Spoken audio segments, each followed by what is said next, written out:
Magandang gabi mga ka-horror.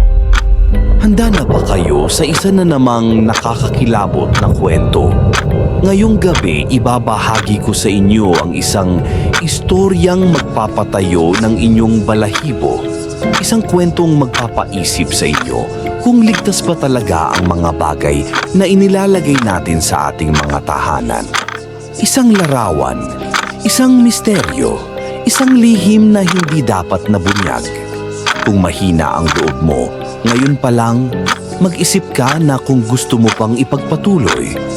Dahil sa oras na marinig mo ito, wala nang atrasan. Ito ang larawan. Mahilig sa lumang gamit si Daniel. Kapag may garage sale o ukay-ukay, palagi siyang naghahanap ng kakaibang bagay. Isang araw, may nakita siyang isang lumang larawan sa isang antique shop. Ito ay larawan ng isang pamilyang nakangiti. Isang ina, isang ama at isang batang babae. Ngunit may kakaiba rito. Nakaawang ang pinto sa likuran ng pamilya at may tila aninong nakatayo sa loob ng bahay. Magkano po ito? Tanong ni Daniel.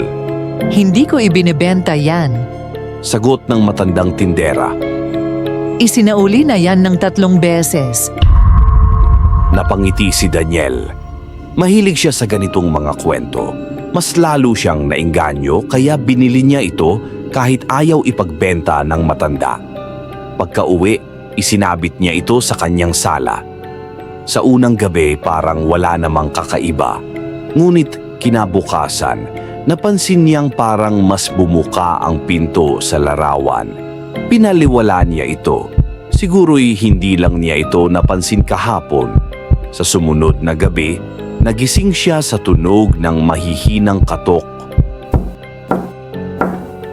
Bumangon siya at tiningnan ang pintuan ng kanyang apartment. Walang tao. Nilingon niya ang larawan. Bukas na ng todo ang pinto sa litrato. At ngayon, wala na ang pamilya sa loob ng larawan. Kinilabutan siya. Mabilis niyang tinanggal ang larawan sa dingding at itinapon sa aparador. Pero hindi iyon ang katapusan. Sa sumunod na gabi, nagising siya sa malamig na hangin. Ang bintana niya ay nakabukas kahit sigurado siyang isinara niya ito.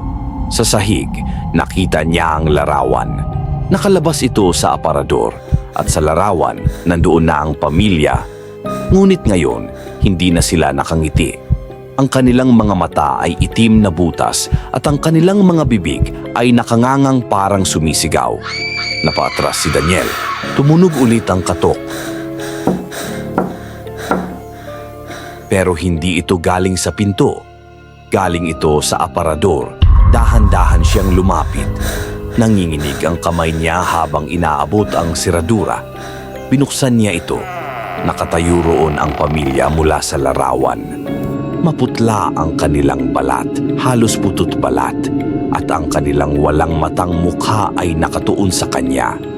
Isang malalim na tinig ang bumulong. Kasama ka na namin. At sa isang iglap, bumalot ang dilim sa kanya.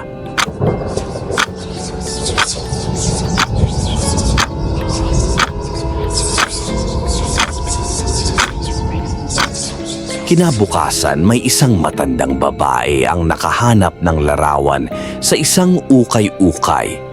Napansin niyang may bagong detalye ito. May isang binatang lalaki na ngayon ay kasama na sa larawan.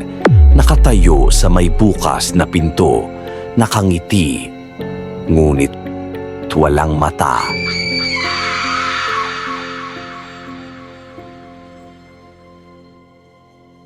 Maraming salamat sa panonood. Kung nagustuhan nyo ang video na ito, huwag kalimutang i-like, i-share, at mag-subscribe sa aking YouTube channel, Sean Horror Story, para sa mas marami pang nakakakilabot na kwento. Follow nyo rin ako sa aking social media account. Facebook, Sean Horror Story at sa TikTok ay Isyaniko. Suportahan nyo ako para mas marami pa tayong kwento at katatakutang pagsasamahan. At syempre, i-click na rin ang notification bell para hindi nyo ma-miss ang next uploads. Kung may mga story kayo na nakakatakot, please message sa Facebook at TikTok account. Huwag kalimutan, minsan ang pinaka nakakatakot ay ang hindi mo nakikita. Maraming salamat at kita-kits sa susunod na video.